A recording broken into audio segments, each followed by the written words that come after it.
Nous allons voir dans cette vidéo comment faire une programmation orientée objet à partir de Java, donc quelque chose de très très simple, et de comment faire la même chose donc en C Sharp, donc comment faire une programmation orientée objet simple avec C Sharp. Donc vous allez voir euh, les deux manières de faire. Donc il va y avoir beaucoup de choses qui vont se ressembler et certaines différences aussi avec les deux langages.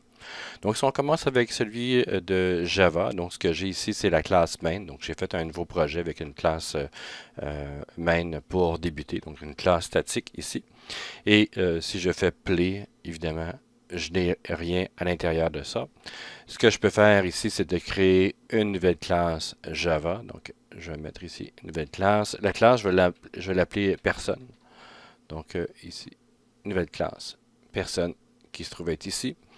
À l'intérieur de ça, bien évidemment, je peux faire mes variables donc, qui vont être encapsulées. Donc, des variables de type private. Donc, private ici, le nom de la variable, par exemple, private, bien évidemment, je vais marquer le type. Donc, string ici et le nom. Donc, ça va être une variable privée pour ma classe. Et private ici, encore une fois, string et je peux marquer ici prénom. Donc, ça va être les deux informations que je vais vouloir mettre à l'intérieur de ma classe. Donc, ici, on a ces informations-là. Ce que je peux faire par la suite, bien évidemment, c'est de faire mon constructeur. Donc, dans IntelliJ, ce que je peux faire ici, c'est de faire un clic droit. Vous avez plusieurs options qui se trouvent être là.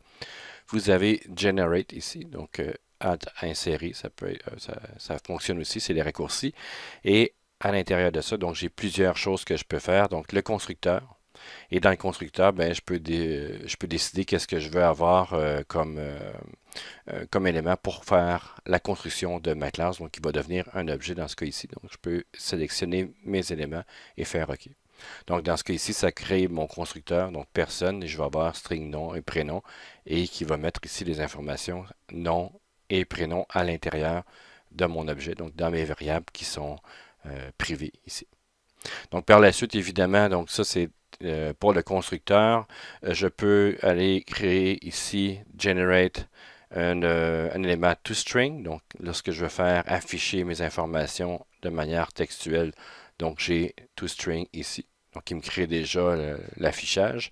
Et je peux faire aussi générer mes getter setters. Donc, en français, c'est les accesseurs et les mutateurs.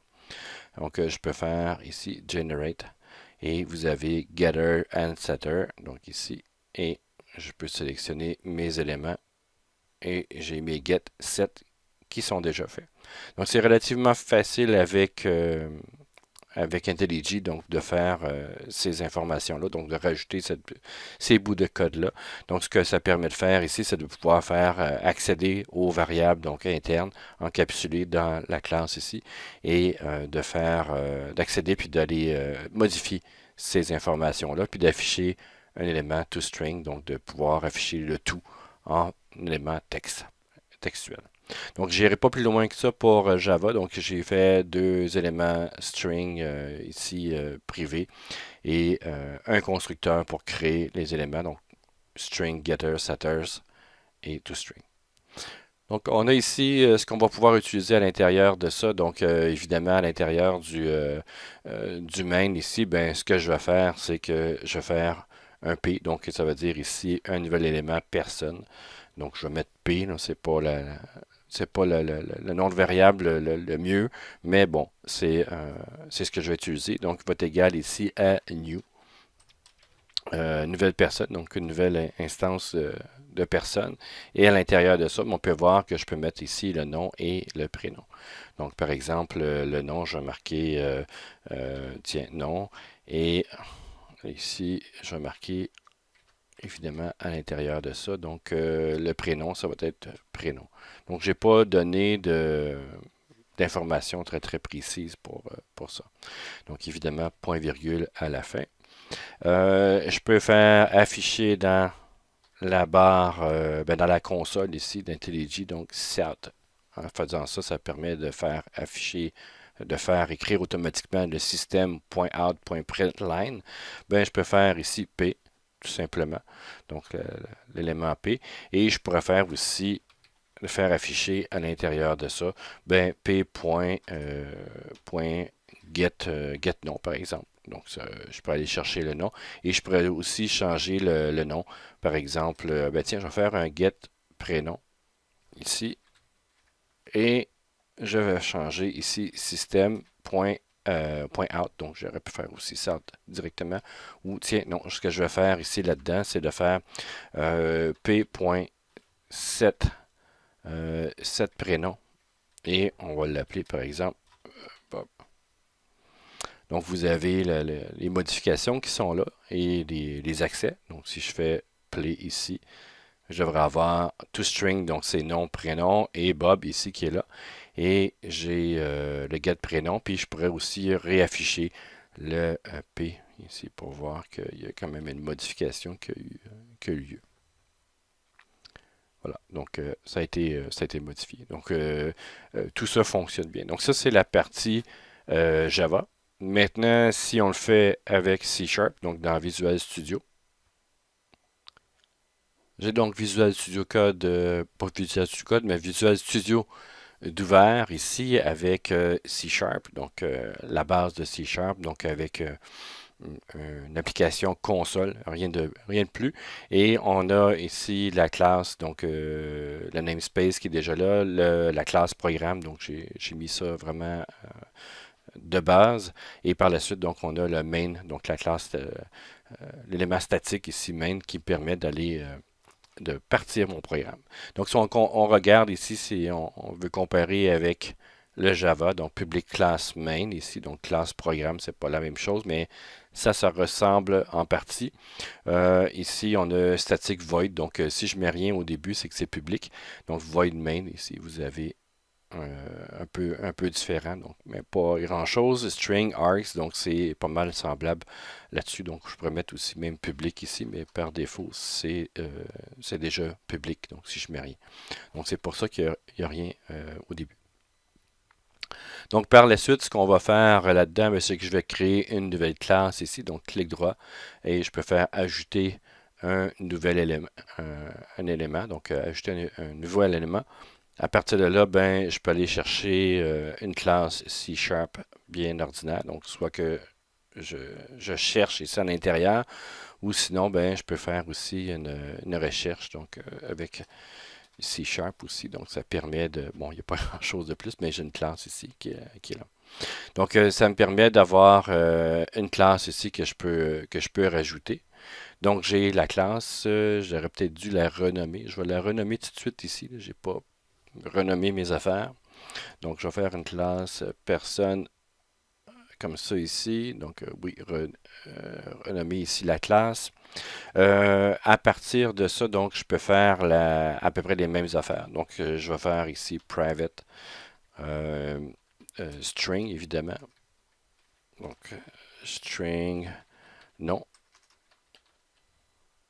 Et private, ici, string, prénom. Donc, je vais faire la même chose, à quelques différences près, là, mais très peu. Et à partir de là, ben, je peux faire aussi mon constructeur.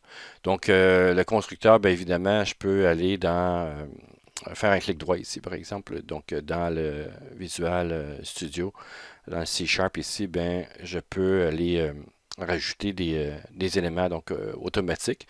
Donc, je peux aller faire le clic droit ici et de rajouter des informations. Ok, oups, je l'ai perdu. Ici, c'est dans Action rapide et refactorisation. Donc, vous avez plusieurs éléments donc, qui sont disponibles et je peux faire générer le constructeur. Je coche les variables que je veux avoir dans mon constructeur et voilà, donc ça a été fait. Et à partir de là, ben, je peux faire ici des notions d'action rapide, encore une fois, pour générer bon, les equals ici, la notion de bon, le constructeur, ça je l'ai déjà fait. Les espaces de nom aussi, donc je peux aller chercher ceci. Il ne semble pas avoir le toString.